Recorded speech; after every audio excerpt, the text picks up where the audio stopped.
esses vários tipos de licença, licença prévia, licença de instalação, LPI, licença prévia de instalação, licença de operação, licença de instalação de operação, licença ambiental simplificada, todas essas licenças, licença de operação, tudo é retirado do SLAM. O SLAM é o Sistema de Licenciamento a nível estadual. E a autorização ambiental, que é a autorização que autoriza a implantação ou realização de empreendimentos ou atividade de curta duração, atividade de baixo impacto, utilidade pública e interesse social. Então, toda a parte do licenciamento, as mesmas licenças que o INEA dá, nós também iremos dar. Só que a nossa... a gente tem um limite para emitir a licença de atividade. De baixo, médio... Hoje é dividido em baixo, médio e alto impacto. Nós vamos licenciar de baixo impacto. Começando por baixo impacto. Podemos, de acordo com que vamos evoluir o nosso corpo técnico, nossa experiência, podemos aumentar para médio e alto impacto. Aqui é uma coisa interessante. Aqui é o mapa do estado do Rio de Janeiro, todos podemos ver, né? Toda a parte rosa são as partes que os municípios já licenciam. E a parte amarela são os municípios que não licenciam. Então a gente vê que lá para o sul, parece que desenvolvimento histórico, o norte é sempre menos, né, desenvolvido. E o sul, quase todos os municípios do sul possuem o seu licenciamento. Aqui na região noroeste fluminense, a gente tem Miracema. Eu estava até fazendo uma conta, brincando lá. A Peribé, Miracema e São José de Ubá fazem licenciamento municipal. O somatório da população dessas três cidades dá igual a população de Pádua. E Pádua ainda nós não fazemos licenciamento ambiental. Então, eu acho que é uma coisa muito importante. São 3 municípios pequenos, que não tem nenhum corpo técnico que nós temos.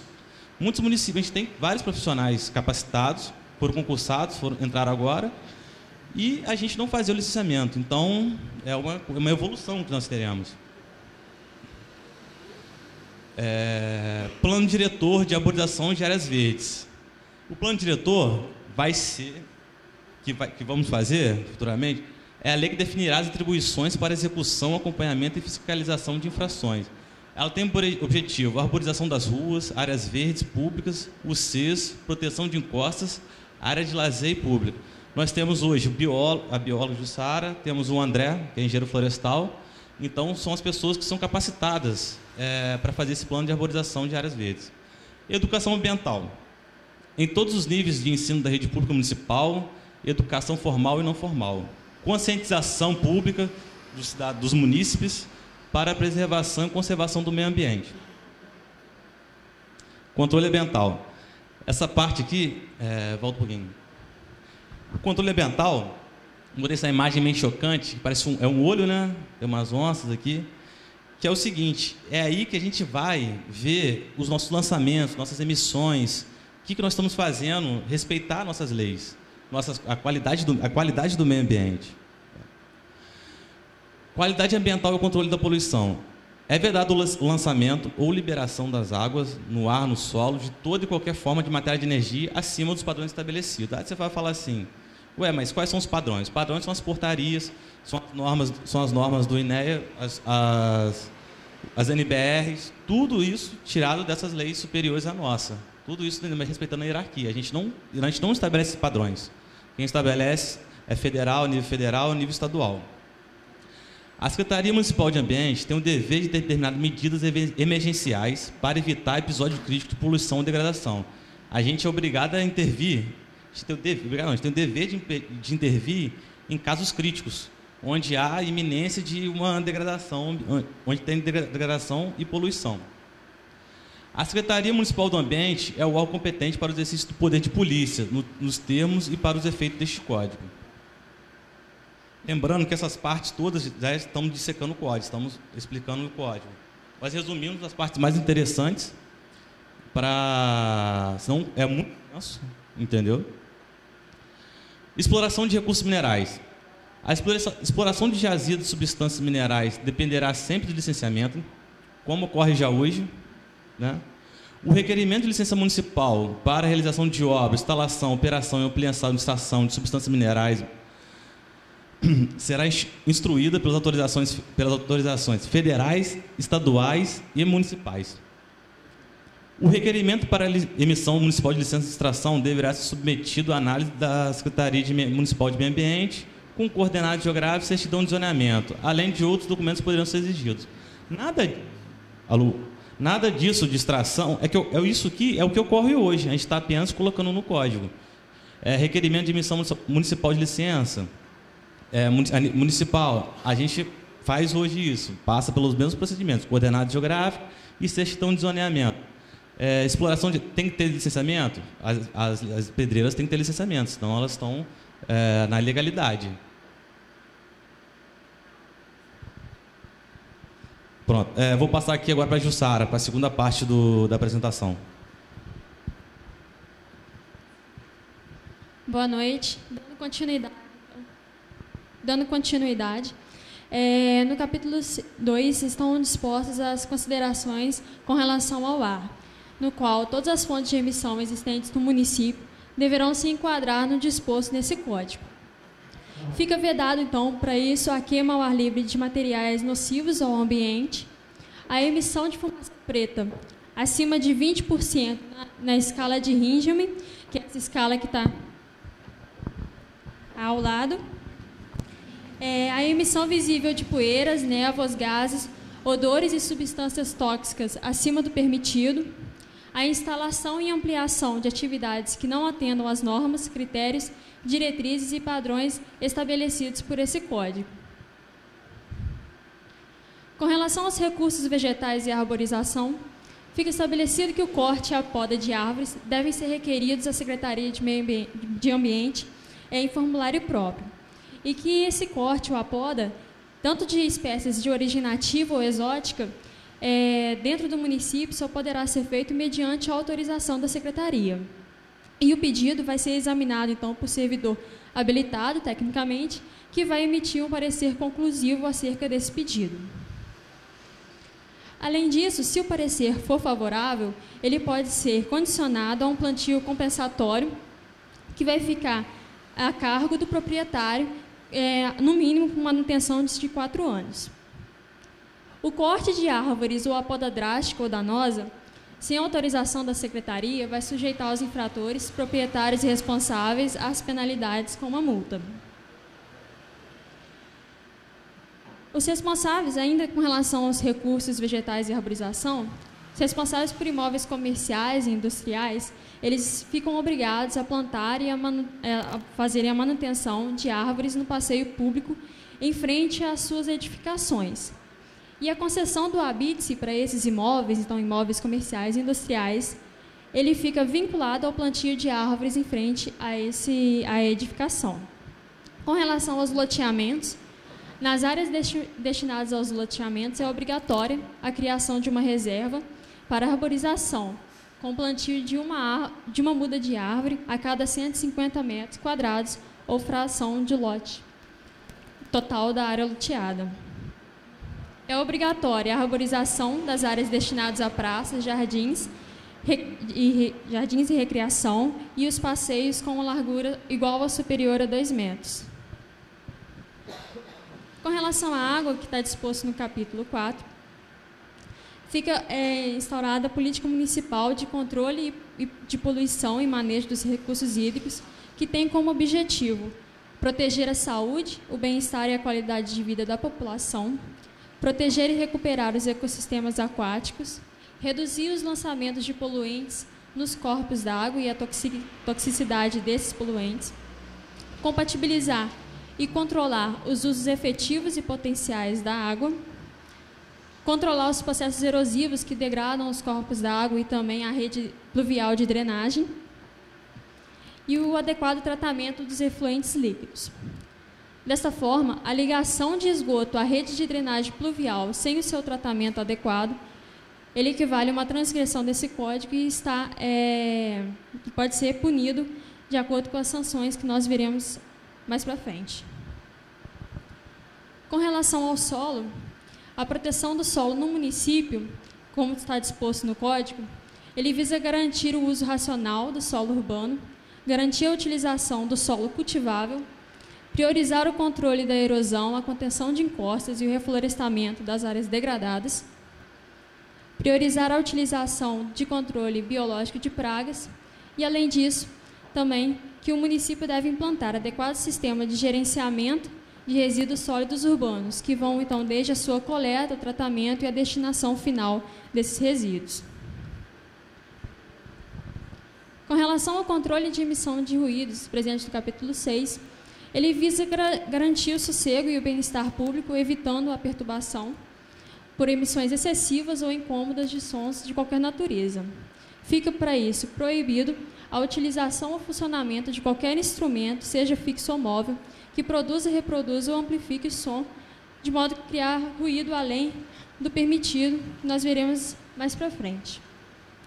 Quando da realização de eventos, como shows e festas públicas que utilizam equipamentos sonoros, os responsáveis ficam obrigados a requerer na Secretaria Municipal do Ambiente uma autorização específica para o evento, que vai constar, então, os limites máximos de emissão de sons.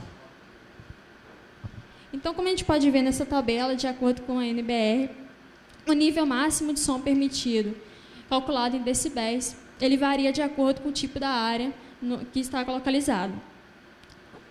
Por exemplo, a área de sítios e fazendas são, no período diurno, que vai de 7 às 22 horas, é permitido o máximo de 40 decibéis, enquanto que no noturno são 35 decibéis. E com relação ao local que pode apresentar o maior valor de ruídos, seria, então, na área predominantemente industrial, no período diurno de 70 decibéis e no período noturno de 60. O controle da poluição visual também está presente no Código, e ele considera como poluição visual qualquer limitação à visualização pública de monumento natural ou atributo cênico do meio ambiente, tanto natural como construído, sujeitando o agente, a obra, o empreendimento ou a atividade ao controle ambiental nos termos do Código. Todas as atividades que industrializem, fabriquem ou comercializem esses veículos de divulgação, eles também devem ser cadastrados no órgão competente. Com relação ao transporte de cargas perigosas, fica vedado dentro do município.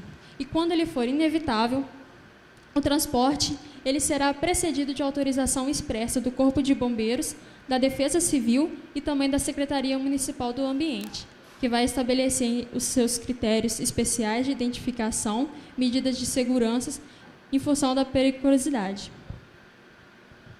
Agora vou falar um pouco do poder de polícia ambiental. O procedimento administrativo do poder de polícia ambiental será realizado, a fiscalização, será realizada pelos guardas municipais ambientais, por agentes de proteção ambiental, por outros servidores públicos designados para tanto, e pelas entidades não governamentais nos limites da lei. Esses agentes, então, de proteção ambiental credenciados, compete a eles efetuar vistas e vistorias, verificar a ocorrência da infração, lavar o auto correspondentemente fornecendo cópia ao autuado, elaborar o relatório de vistoria e exercer a atividade orientadora visando a adoção de atitude ambiental positiva. A fiscalização e aplicação por esses agentes das penalidades podem ser realizadas por alguns instrumentos, como, por exemplo, a notificação, a advertência, auto de constatação, auto de infração, auto de apreensão, de embargo, de interdição e de demolição. E as penalidades, então, a que essas ações estão sujeitas. Qualquer ação ou mesmo a omissão que viole essas regras jurídicas de uso, gozo e promoção, proteção e recuperação do meio ambiente vai ser considerada uma infração administrativa e será punida com sanções previstas no presente Código. O pagamento de multas oriundas dessas penalidades, ele será revertido para o Fundo Municipal do Ambiente. E os autuados eles terão direito ao recurso, que podem apresentar, então, a sua defesa no prazo de 20 dias, contados do recebimento do auto de infração. O recurso ele vai ter um efeito suspensivo relativo às multas e, quanto às demais infrações, apenas devolutivo. E caso a decisão do recurso mantenha a multa integralmente ou então parcial, o infrator vai ter um prazo de 30 dias para efetuar o pagamento, contados da data da publicação da decisão no órgão oficial do município. Os artigos 222 ao 234 trazem as sanções aplicáveis às infrações contra a fauna. A gente trouxe aqui alguns exemplos apenas para ilustrar, porque são vários. Como, por exemplo, praticar o ato de abuso, maus tratos, ferir ou mutilar animais silvestres, domésticos ou domesticados, sejam nativos ou exóticos, sujeitos os infratores a multa de 480 a 1.600 unidades fiscais de paga, além de acréscimos se a espécie for ameaçada de extinção a nível municipal, nacional ou até mesmo internacional. Provocar pela emissão de efluentes ou carreamento de materiais o perecimento de espécies da fauna aquática existentes em rios, canais, lagos, açudes e lagoas, multa de 4.800 a 960.000 unidades fiscais de paga. Os artigos 235 a 257, eles trazem as sanções aplicáveis às infrações contra a flora, como, por exemplo, destruir ou danificar a floresta considerada de preservação permanente, mesmo que em formação, ou utilizá-la com infringência das normas de proteção, multa de 1.600 a 8.000 unidades fiscais de paga, por hectare ou por fração. Com relação às sanções aplicáveis às infrações contra o ordenamento urbano e o patrimônio cultural, estão presentes nos artigos 258 ao 262, como, por exemplo, promover a construção em faixa marginal de proteção ou área de proteção permanente sem a devida autorização, sujeitando os infratores a multa de 9.600 a 96.000 unidades fiscais de paga. Nos artigos 273 ao 274, são as sanções aplicáveis às infrações administrativas contra a administração ambiental, como, por exemplo, impedir ou dificultar a ação da fiscalização do órgão ambiental municipal. Os infratores serão sujeitos a multa de 200 a 2.900 unidades fiscais de paga. No artigo 275, está disposta a sanção aplicável à infração contra a administração ambiental estadual, caso ela, de acordo com sua ação ou omissão dos representantes, prejudiquem o cumprimento desse código. Dessa forma, essas ações serão encaminhadas ao COSEMA de Pádua.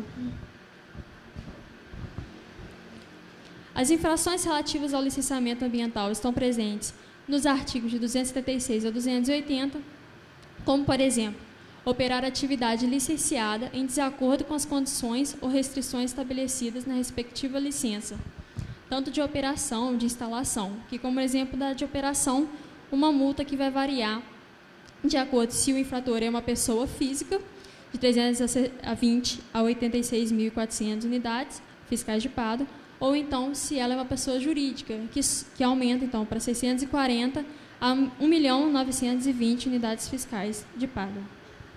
Outras infrações ambientais estão contempladas nos artigos que variam de 281 a 292, como, por exemplo, causar a degradação ambiental que provoque erosão, deslizamento, desmoronamento ou modificação nas condições hidrográficas ou superficiais. E nas disposições complementares finais, presentes nos artigos 293 ao 300, estão previstas, então, a celebração de termo de compromisso de conduta ambiental, a destinação das multas aplicadas ao Fundo Municipal do Ambiente, como eu já tinha comentado anteriormente, a regulamentação através de decreto dos documentos de fiscalização do município e a revogação de disposições em contrário ao previsto nesse Código. A gente está deixando aqui o nosso e-mail de contato, caso alguém queira escrever para a gente. E agradecemos a todos pela atenção, paciência e presença. E vamos dar início agora. Muito obrigada.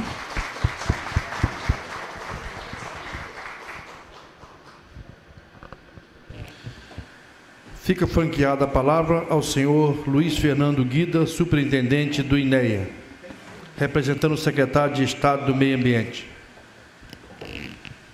Bom, às vezes a gente dá bronca exatamente em quem não era para receber, né? o secretário Ottoni já deu a primeira bronca, que a população não compareceu em massa aqui hoje, e eu, entre aspas, daria que poderia ser a segunda bronca, mas não pode ser em vocês, né? É exatamente para quem não veio. Estava conversando com o presidente aqui, impressionante, porque as pessoas não comparecem, não tomam nem conhecimento do que está acontecendo, depois reclamam pra caramba. Aí reclama que a multa é alta, que não sabia que tinha faixa marginal de proteção, que não sabia que não podia arrancar árvore, que não sabia... Fica essa loucura. E um lugar maravilhoso como esse, fica arriscado. Tá bom. Fica arriscado daqui a pouco, se não tomar cuidado com os ambientes, fica arriscado a tudo, né? Fica arriscado a virar uma cidade, tipo aquelas cidades de Baixada Fluminense, fica arriscado a virar uma cidade que inunda toda hora, e muito mais do que já inunda em alguns lugares. Ficou uma loucura. Fica uma cidade cheia de prédios. Será que todo mundo quer que Pádua vire uma mini São Paulo? Porque a impressão que a gente tem, às vezes, e muito em cidades do interior, e eu rodo o estado todo já há algum tempo, pela função que eu exerço no INEA, eu sou superintendente geral do INEA no estado todo. Então, eu cuido das superintendências.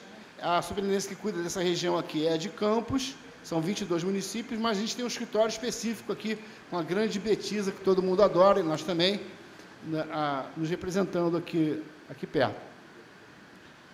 E o que a gente vê é que as pessoas parecem que querem que as cidades do Noroeste